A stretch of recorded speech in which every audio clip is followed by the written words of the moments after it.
Cuando se calma el bullicio de la ciudad y se van apagando las luces de la casa, se enciende la luz del entendimiento. Desde este momento comienza Puerto de Libros, Librería Radiofónica, programa que contiene todos sus elementos tipo A. Puede ser escuchado por niños, niñas y adolescentes sin la supervisión de padres, madres o representantes. Comienza Puerto de Libros, Librería Radiofónica.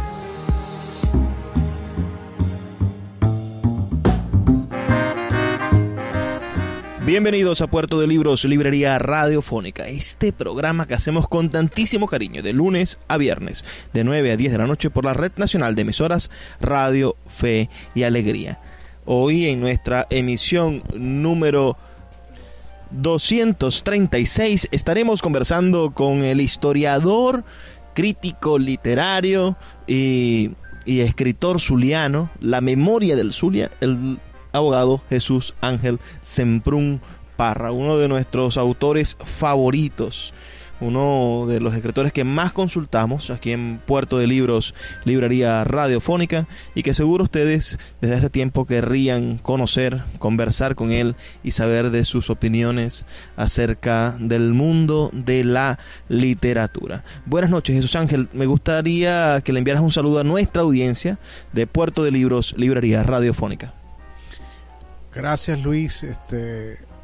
Les deseo un feliz día a todos los radioescuchas y bueno, por estar aquí en este fabuloso programa Puerto de Libros, Librería Radiofónica.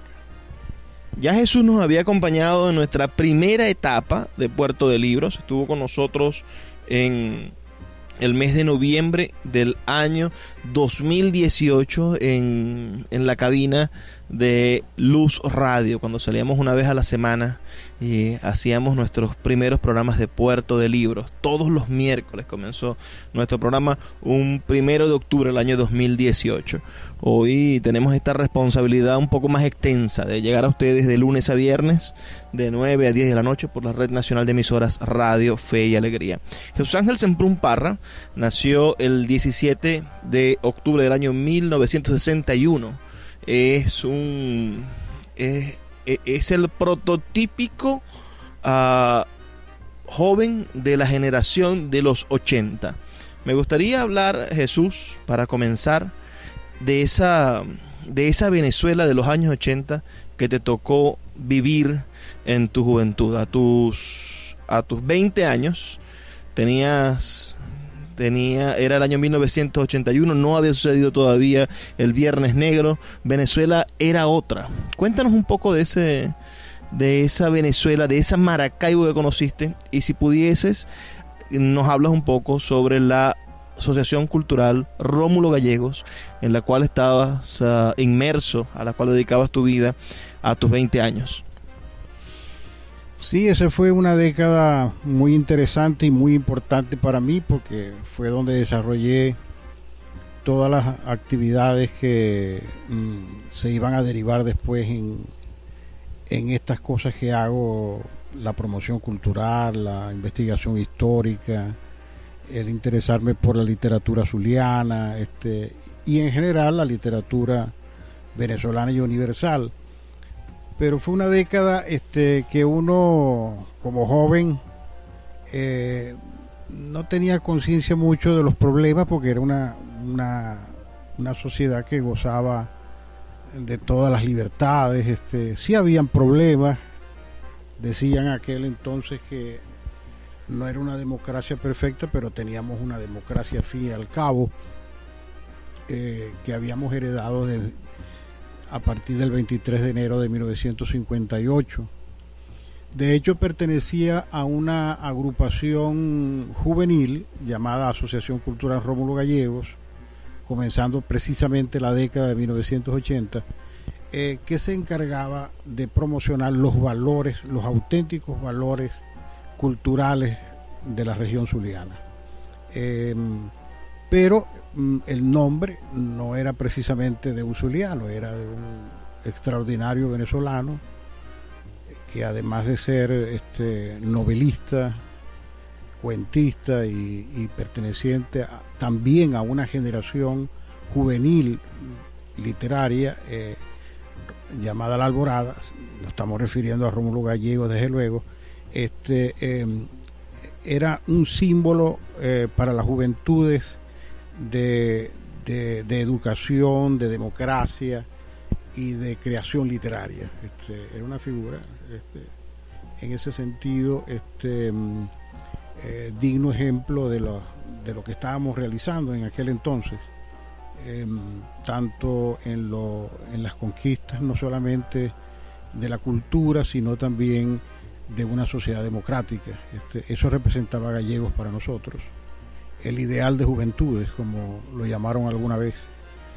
Y bueno, allí fue donde me inicié y pensando en promocionar la cultura, a veces no teníamos un conocimiento exacto de los problemas hasta que hubo una campanada. Bueno, ya lo sabemos todos del famoso Viernes Negro por allá por el 84, si no me equivoco, 83, 84, que bueno, hubo una devaluación de la moneda, pero eso no significó una perturbación de la vida social y del país, inclusive la cultural. Nosotros continuamos teniendo una vida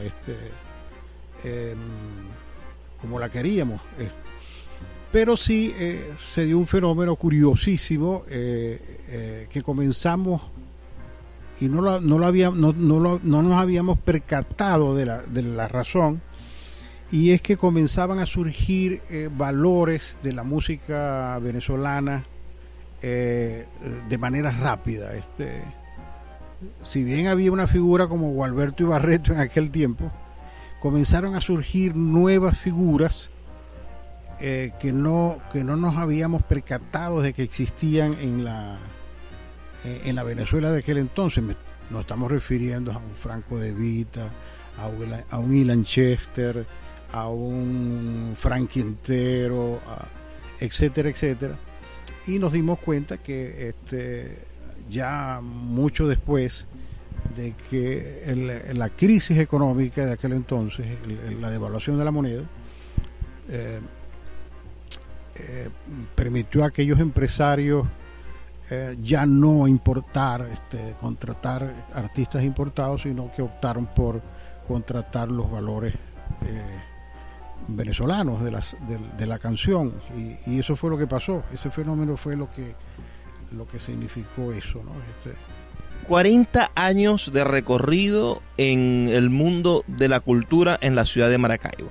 Te inicia en el año 1980 en la Asociación Cultural Rómulo Gallegos, que para quienes no lo conozcan en el resto del país fue una agrupación de más de 60 jóvenes, todos perfectamente uniformados, identificados, que tenían una columna en un periódico de alta circulación en Maracaibo, tenían un programa de radio, hacían actividades constantemente que se llenaban del público de jóvenes desde el bachillerato hasta la universidad, y todos en búsqueda de resaltar los valores democráticos, los valores culturales, y de aupar, bueno, la participación de una nueva generación para la ciudad de Maracaibo. Muchos de esos jóvenes, de esos que integraron esa asociación cultural, ahora son los líderes de nuestra sociedad, pero unos líderes que lo han hecho desde el mundo de la cultura y desde la integración de los saberes, ¿no?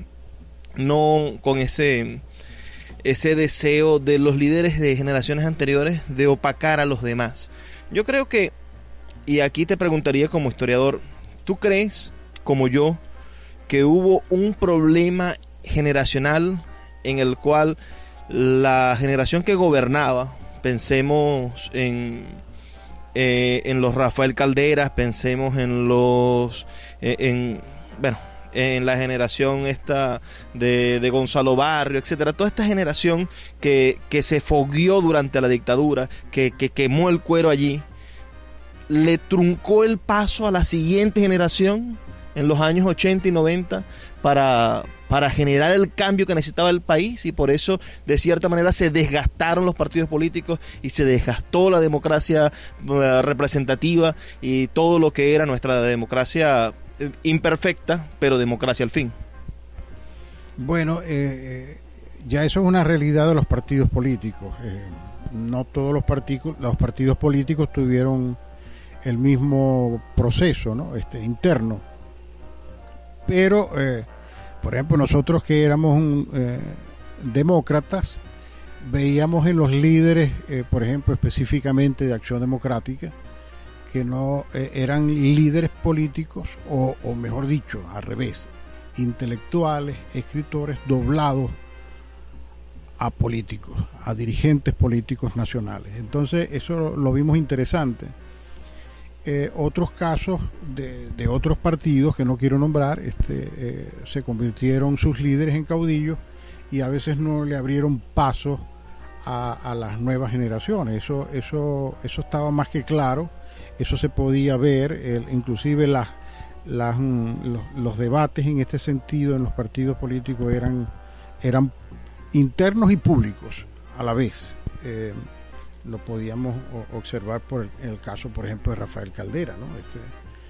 Donde se habían formado alrededor de él una serie de dirigentes jóvenes que no pasaban pues de ocupar ciertos cargos en el Congreso o como gobernadores que en aquel tiempo eran elegidos a dedo por el presidente, y bueno, no pasaron de allí, no tenían oportunidad a escalar más arriba. Me estoy refiriendo al techo que puede llegar un político, que es la presidencia de la República. Eso no ocurría. Entonces, pero creo que el problema fundamental que se degeneró pues en una serie de problemas que todavía estamos pagando las consecuencias es que los partidos políticos no se renovaron, no formaron los cuadros doctrinarios para las nuevas generaciones, y creo que eso fue lo que pasó. Acuérdense que la Iglesia como institución ha sobrevivido, inclusive a revoluciones, a guerras, a todo, porque vive renovándose, ¿no? A través de los concilios, donde pueden ellos reformar y adaptar a los tiempos modernos la doctrina de la Iglesia, y por eso es que se ha mantenido.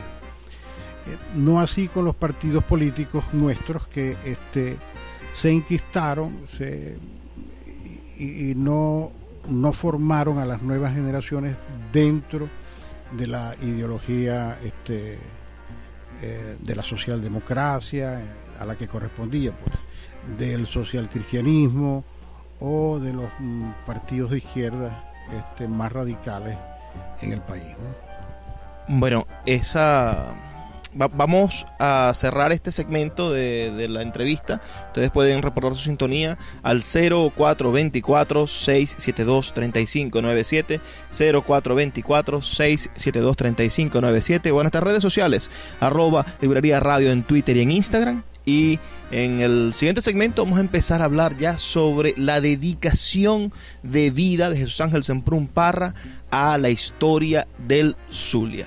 Ya regresamos. Escuchas Puerto de Libros con el poeta Luis Peroso Cervantes. Síguenos en Twitter e Instagram como @Librería Radio. El poeta Luis Peroso Cervantes le acompaña en Puerto de Libros, Librería Radiofónica, por Radio Fe y Alegría, con todas las voces. Seguimos en Puerto de Libros, Librería Radiofónica. Hoy en esta emisión tenemos a un invitado de lujo, al escritor, historiador y bueno, la memoria andante de nuestra ciudad. Yo creo que el trabajo que ha hecho Jesús Ángel Semprún Parra no tiene parangón en la historia del Zulia. Podría quizás parecerse a lo que hizo Juan Besón, ¿no? Y todos los tomos de la historia zuliana. Pero el Diccionario General del Zulia, su obra capital, que escribió junto a Luis Guillermo Hernández, ya fallecido en el año 2009, es sin duda el libro compilatorio y además de creación de perfiles biográficos y de perfiles históricos más importante que se ha hecho en el país sobre una región en específico. Cuéntanos, Jesús Ángel, ¿en qué momento nace la idea de crear el Diccionario General del Zulia? Y háblanos, bueno, de ese trabajo, ¿no? Porque desde los años 80 hasta ahorita has trabajado incansablemente en recoger datos de zulianos. Háblanos un poco del diccionario y de la génesis de esa idea. Bueno, hay que recordar que este es un proyecto que nació, o mejor dicho, lo produjimos Luis Guillermo Hernández y yo. Inicialmente, Luis Guillermo Hernández fue contratado por la editorial de temas y autores zulianos para realizar un diccionario de autores literarios. Inclusive hasta firmó el contrato y todo, pero la editorial cerró en sus funciones, no continuó, me imagino yo que por falta de fondos económicos. Apenas publicó algunos títulos importantes y no continuó, y por lo tanto nunca se realizó ese famoso diccionario de autores literarios que de alguna manera se lo había iniciado ya, lo había comenzado a través de fichas bibliográficas Luis Guillermo Hernández. Para ese entonces él no contaba con una computadora en ese tiempo. ¿Eso fue en qué año? Estamos hablando de finales de la década del 70 y comienzos de los 80. Como podrás ver, fue la época en que nos conocimos, Luis Guillermo Hernández y yo apenas iba ingresando a la Asociación Cultural Rómulo Gallego como miembro, ¿no? Entonces, él me invita a trabajar en la investigación de autores zulianos, cosa que para mí fue deslumbrante. Yo no conocía yo era un lector como cualquiera y no conocía ese filón de la creación literaria zuliana, autores que jamás había oído nombrar, que solamente tenía como referencia algunos autores y que no podíamos conocer a profundidad porque no teníamos acceso a esas obras.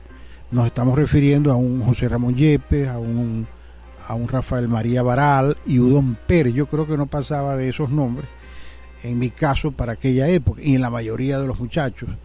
Solo al ingresar a una agrupación que se preocupaba por estas cosas, por estos valores, no solamente de la literatura, sino de otros aspectos de la cultura zuliana, fue cuando me interesé por ello, y conocer a Luis Guillermo Hernández, que era un investigador de la literatura zuliana, de sus autores y su bibliografía en todos los géneros.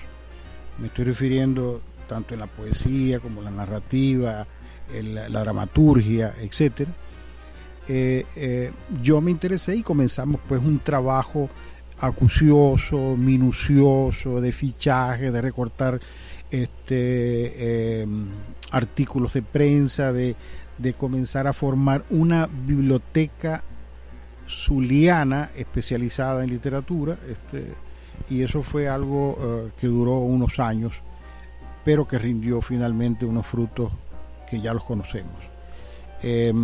Hasta que por fin logramos comprar una computadora por allá comenzando los 90, estas primeras computadoras caseras, que nos ayudó muchísimo en el trabajo, ¿no? Ya no era un trabajo manual, sino que podíamos ingresar a la memoria de la computadora toda esa investigación, que no solamente se limitó a hacerla en los archivos de la ciudad de Maracaibo, sino que fuimos también a Mérida y a Caracas a buscar todo el material zuliano que en estas dos ciudades se encontraba, que ya lo teníamos como referencia y que pudimos rescatar, ¿no?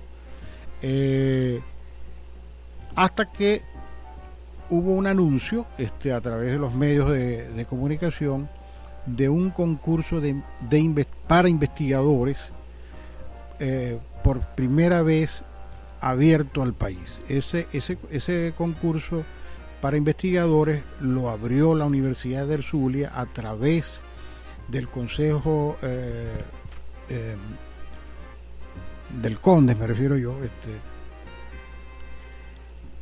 con motivo de la reinstalación de la Universidad del Zulia, o mejor dicho, del centenario, en 1991 específicamente, nos estamos refiriendo al centenario de la Universidad del Zulia.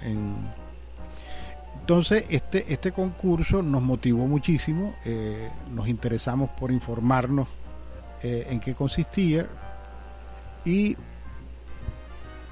precisamente era presentar un proyecto sobre algún aspecto de la cultura zuliana o venezolana. Por eso es que era abierto al país. Y bueno, nosotros teníamos como trabajo ya iniciado ese famoso diccionario de autores, proyecto de Luis Guillermo Hernández, al cual yo me había unido. Pero por consejo de algunos amigos profesores de la universidad, en este caso Enrique Arenas y otros, nos decían que como proyecto tan limitado a un área específica, que en este caso era la literatura, era demasiado pequeño, era demasiado limitado, y nos aconsejaron que si íbamos a continuar en ese proyecto lexicográfico, o sea, de elaborar un diccionario de autores, lo extendiéramos a un diccionario histórico, es decir, ampliarlo a un diccionario histórico biográfico. Y fue lo que hicimos, pero creo que fuimos más allá todavía en el proyecto, porque este diccionario histórico consistía en incluir biografías de los personajes zulianos más importantes en todas las áreas. Me estoy refiriendo a la medicina, el periodismo, el derecho, la literatura, los deportes, y paremos de contar, además de los hechos históricos más importantes de la región zuliana, y las instituciones que marcaron pauta no solamente dentro de la cultura, las letras, sino también de las ciencias, y de hecho así lo hicimos, ¿no? A medida que íbamos avanzando en la investigación, iban surgiendo nuevas fichas. Por eso el diccionario se le denominó Diccionario General del Zulia desde un principio. Luego cambiamos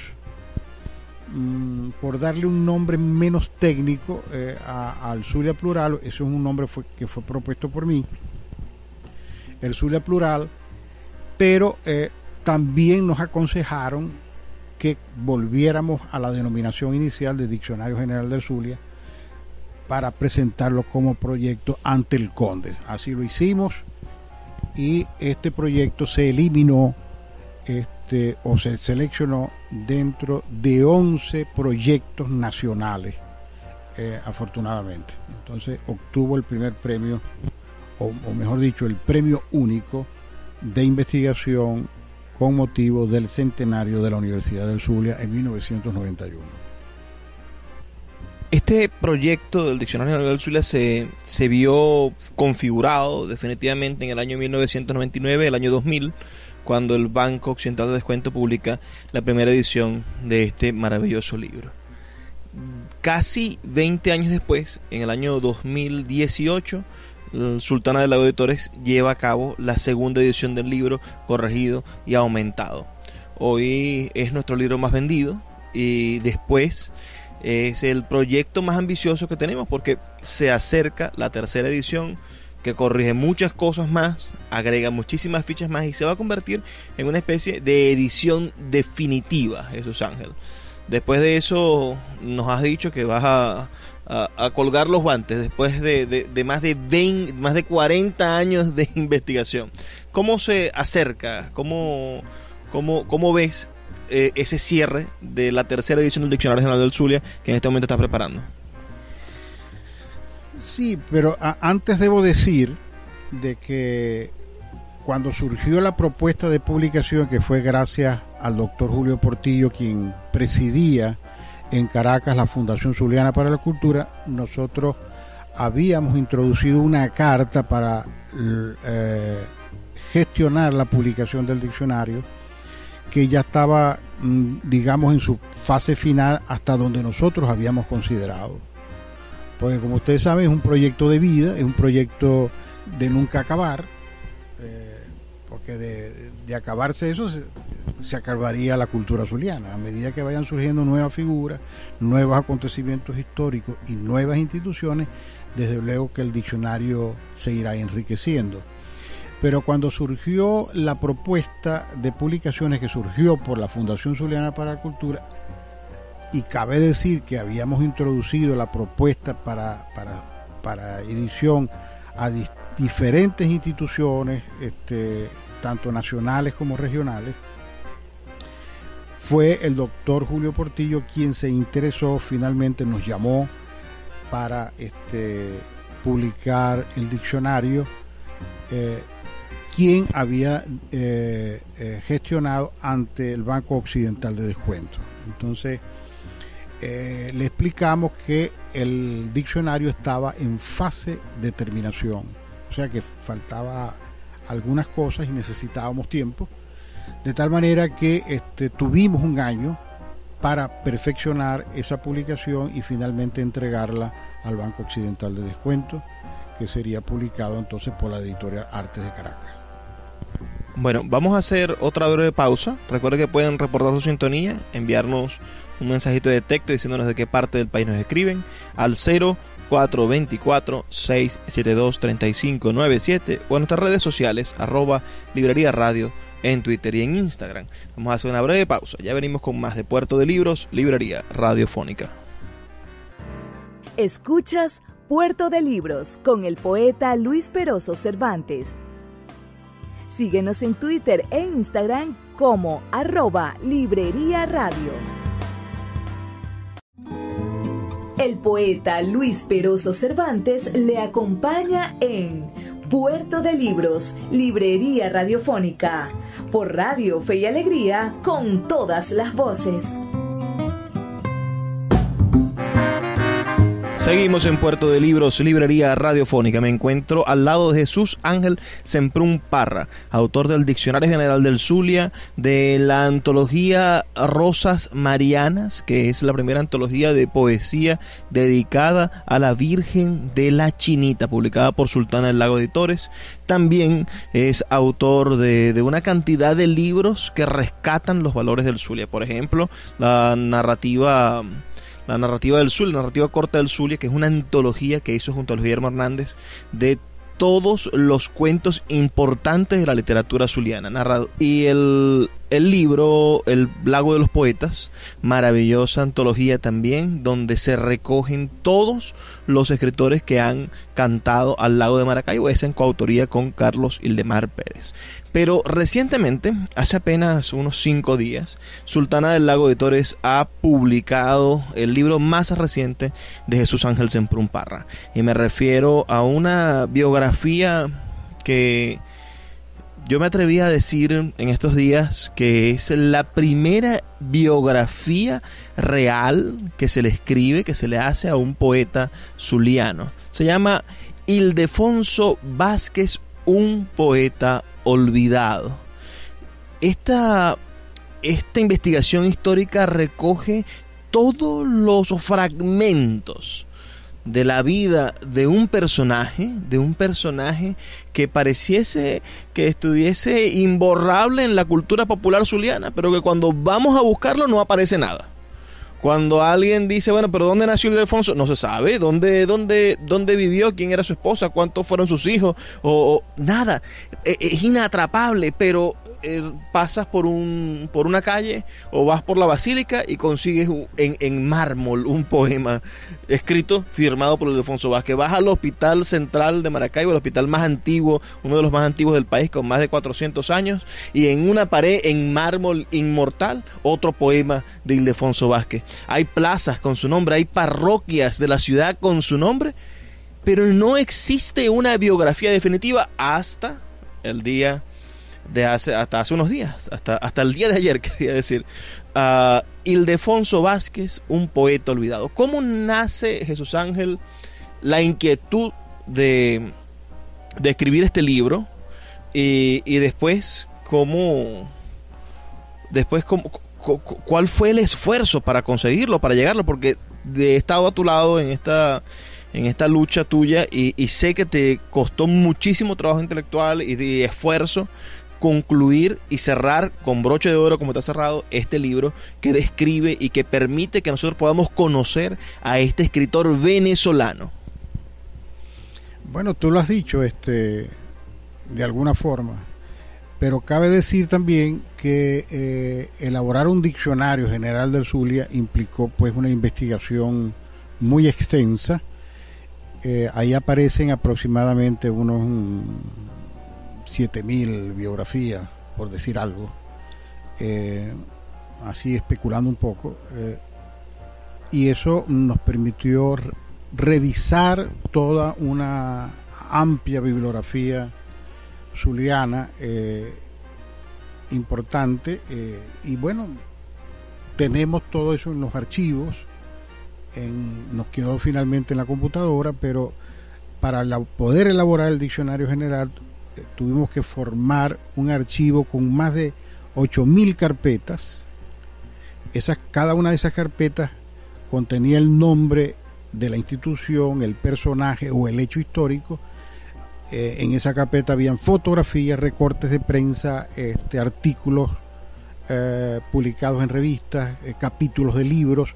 Todo eso estaba allí referido a un mismo personaje, a una misma institución, a un mismo hecho histórico, etcétera. Bueno, tener todo ese material me permitió elaborar, digamos que en tiempo récord, una biografía de Ildefonso Vázquez, pero aún así cuesta mucho acceder a los archivos zulianos. Lamentablemente nosotros no tenemos poca tradición archivística, muy poco cuidado con la conservación de documentos, de libros, etcétera. Es increíble que en nuestras bibliotecas principales no haya, por ejemplo, la obra completa de Ildefonso Vázquez ni de muchos escritores zulianos. Es muy lamentable. Hay que ir a Caracas o en este caso a Mérida por la vinculación que tuvo con Maracaibo en determinado momento, a través de escritores, en este caso de Tulio Febre Cordero, que tuvo mucha amistad con escritores zulianos de su época y pudo guardar pues periódicos, revistas y libros zulianos en el intercambio de los escritores, ¿no? Hubo un tiempo que en el Zulia tuvimos una biblioteca por iniciativa privada con la Biblioteca Baral, que fue un verdadero reservorio bibliográfico zuliano. Y bueno, esa biblioteca se acabó,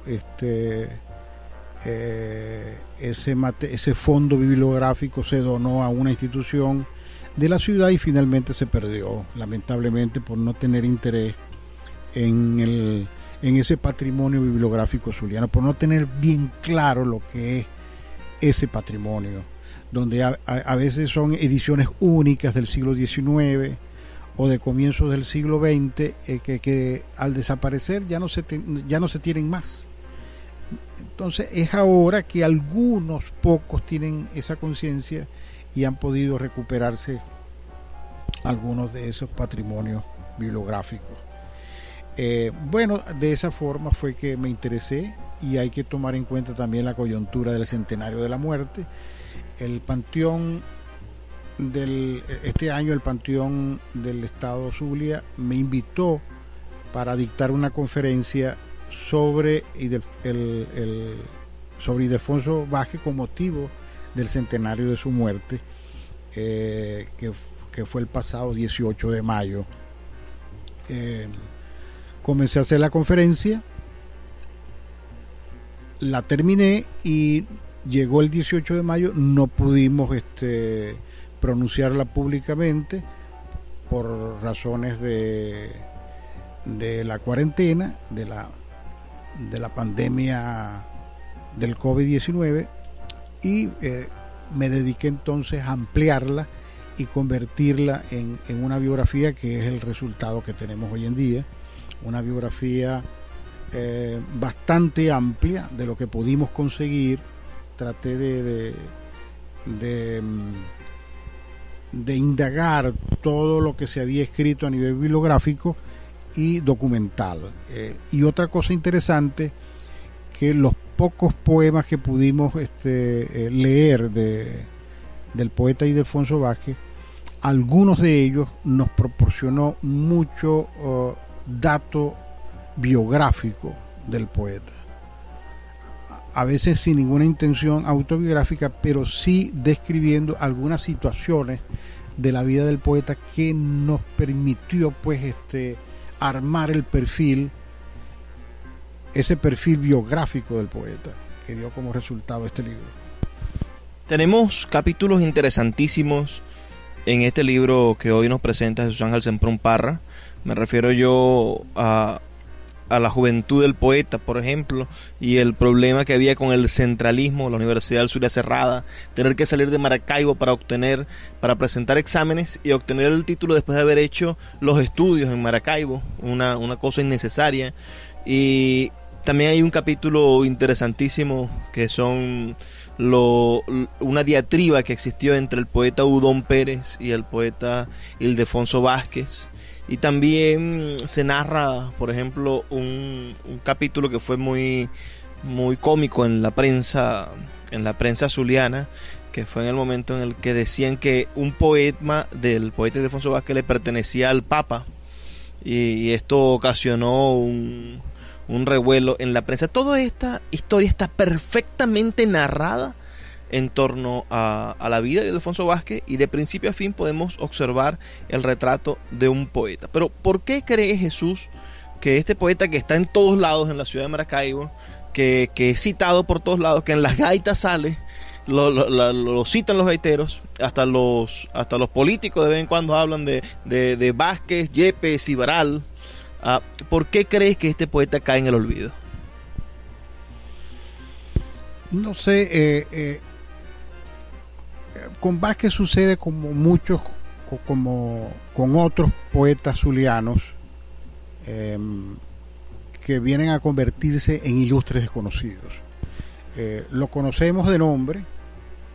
Hay una calle que, como tú lo has dicho, una calle que lleva su nombre, una parroquia, una plaza, igual que Baral, ¿no? Baral lo tenemos en la Plaza Baral, lo tenemos en un teatro, en una universidad, una avenida. Pero ¿cuánto sabemos de Baral? Preguntaría yo, ¿no? ¿Quiénes han leído una biografía completa de Baral, o un poema de Baral, o algún cuento suyo, o alguna crónica de costumbre, o los diccionarios matrices que elaboró Baral? ¿Quiénes no lo han leído? ¿Quién tiene acceso a eso? Entonces, el caso de Yepes, Baral y Vázquez, que lo escuchamos nosotros los de esta ciudad de Maracaibo, en las gaitas, en las contradanzas, y en el resto de las composiciones tradicionales zulianas, escuchamos a estos poetas y la gloria que le dieron al Zulia a través de sus escritos, ¿no? Pero cuando vamos a investigar sobre su vida y su obra, son muy pocas cosas las que conseguimos. No porque no exista, sino porque no tenemos acceso a ella. No hay una biblioteca que tenga una sección especial para poder acceder a los libros zulianos de estos creadores, ¿no? Entonces yo me interesé, fue por eso, porque existían semblanzas muy cortas Vázquez, y decidí pues entonces, a partir de esa invitación a pronunciar esa conferencia, me motivó pues completar una biografía, que la información es escasa, pero tuve que acudir a reconstruir todo un contexto histórico para poder armar el perfil o acercarme pues a ese perfil biográfico del poeta. Este libro ya está disponible en Amazon y en Google Play Books, pueden comprarlo y también pueden leer el 20% de este libro de forma gratuita en cualquier teléfono Android. Vamos a hacer otra breve pausa de 2 minutos. Aprovechen ese tiempo para reportar su sintonía, enviarnos sus opiniones al 0424-672-3597, 0424-672-3597, o en nuestras redes sociales @Librería Radio en Twitter y en Instagram. Escuchas Puerto de Libros con el poeta Luis Peroso Cervantes.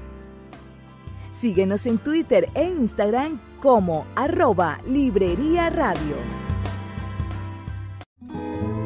El poeta Luis Peroso Cervantes le acompaña en Puerto de Libros, Librería Radiofónica, por Radio Fe y Alegría, con todas las voces.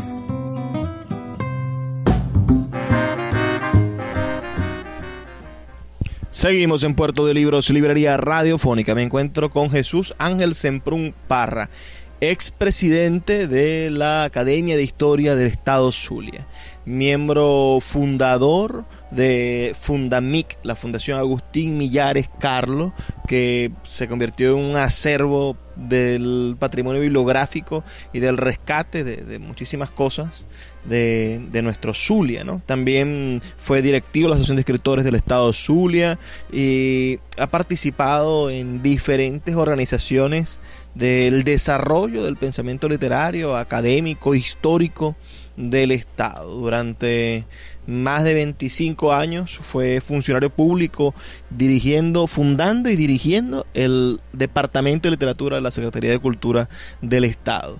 Jesús ha visto, como ninguna otra persona, desde su extrema juventud hasta la actualidad, que tampoco digamos que ha pasado mucho tiempo, Jesús ha visto cambiar la cultura del país. Ha visto documentos que estaban a la mano en la biblioteca municipal, allí en la avenida Doctor Portillo, con diagonal a la Plaza de la República, un espacio céntrico de Maracaibo, y que desaparecieron completamente. Ha visto libros y revistas en la Biblioteca Baral, que me comentaba hace un momento, y ahora no se consiguen por ningún lado porque fueron exterminados.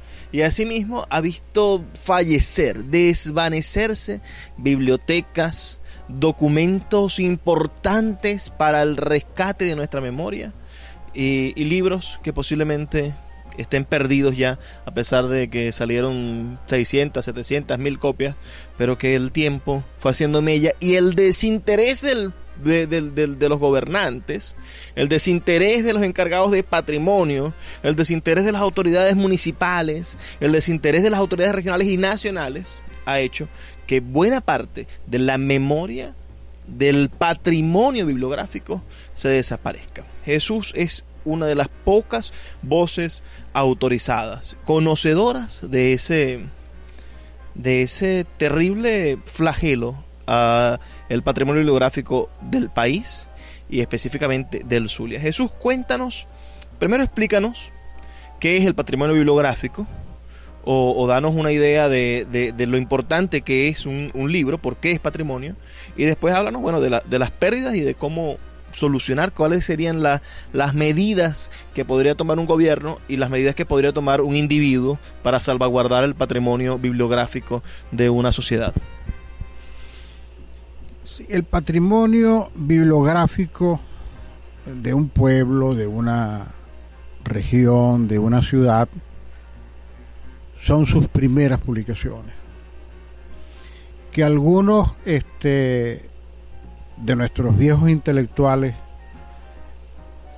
inapropiadamente llamaba incunables, porque se supone que incunables son los publicados por la imprenta de Gutenberg hasta cierta época, hasta el siglo XVI, por allí, XV, XVI. Esos son los incunables. Yo una vez, siguiendo la tradición de estos viejos intelectuales, yo llamé incunables también a esos primeros títulos zulianos que se publicaron aquí. Y Miguel Ángel Campos, un gran intelectual y amigo, me señaló que eso no era apropiado decirlo así. Yo estaba consciente de eso, pero escuché una vez al doctor Ángel Emiro Gobea decir que hay que agregarle una nueva acepción a esa palabra. Deben llamarse incunables también a los primeros libros de cada pueblo, no importa la época. Y tiene sentido. Esos primeros libros zulianos antiguos, que no han tenido segunda edición, ni tercera, ni ninguna, se tienen en algunas bibliotecas todavía y están a punto de desaparecer. Hay otros que ya lamentablemente han desaparecido. Tenemos el apoyo de las nuevas tecnologías que pudieran digitalizarse, pero solo los dolientes tienen que ocuparse de eso. ¿Y quiénes son los dolientes? Nosotros los zulianos. Y parece que hemos tirado por la borda una tradición que sí la tuvimos, una tradición por preservar lo antiguo, los documentos antiguos, los libros antiguos, y de alguna manera habíamos desarrollado inicialmente una tradición archivística que parece que se perdió. Como tú lo dijiste, vi desaparecer bibliotecas completas, hemerotecas completas, muy lamentables, de periódicos que revisamos casi completos, como La Tira, El Cronista, el Fonógrafo, y otros tantos periódicos, La Mariposa, La Guitarra, La Pluma, y otros periódicos que revisamos Luis Guillermo Hernández y yo, para extraer de ellos pues toda la producción literaria zuliana, porque nuestro propósito era de alguna forma sistematizar la literatura zuliana. Por eso es que publicamos la primera antología del cuento, hicimos el diccionario de autores, teníamos planeado pues ya armar una historia de la literatura zuliana, cosa que no pudimos hacer, pero ese era el objetivo. Ya otros lo harán, ¿no? Luis Guillermo Hernández, que era un gran conocedor de la literatura zuliana, junto con Camilo Balsa Donati, que lamentablemente nos dejó hace poco. Esa era el fin fundamental. Y bueno, nuestra biblioteca pública la fundó un caudillo, Venancio Pulgar. Y luego ya hacia finales del siglo XIX, específicamente en 1898, Alejandro Andrade, que era presidente del estado Zulia, hijo de José Escolástico Andrade, emitió un decreto donde se creaba una sección especial bibliográfica zuliana por primera vez.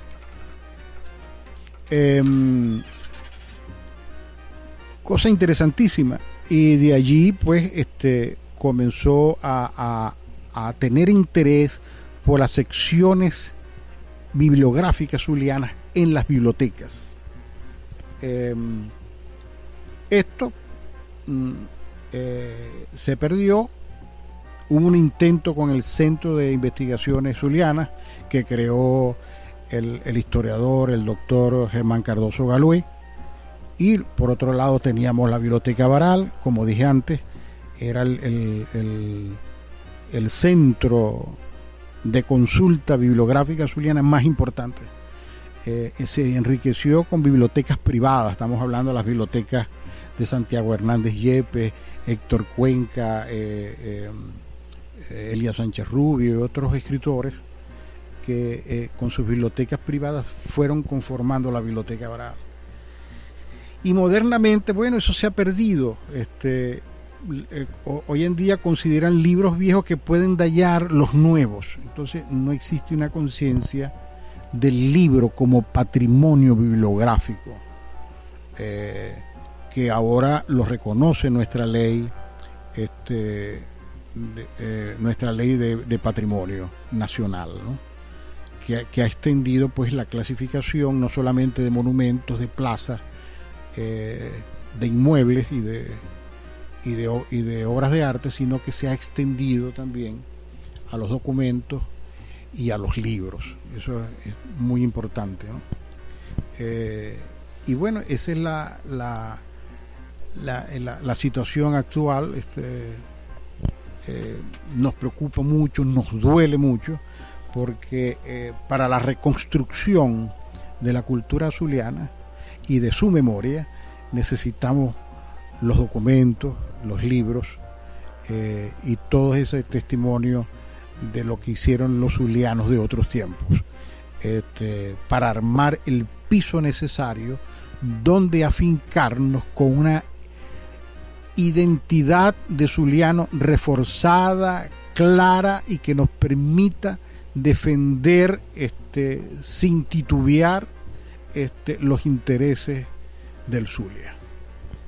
Y la invitación es para todo el país, ¿no? Si nos escuchan los amigos de Ciudad Bolívar, nos escuchan los amigos de Puerto Ordaz, nos escuchan amigos en Lechería, nos escuchan los amigos de Puerto Ayacucho, de todo el país. Cada uno de nosotros debemos, en estos momentos en los cuales pareciese que nuestros líderes, que nuestros dirigentes estuviesen interesados en todo menos en mantener nuestra memoria, en el rescate de nuestros patrimonios y en resaltar los valores históricos de nuestra nación, sino más bien en negarlos, en inventar nuevos valores.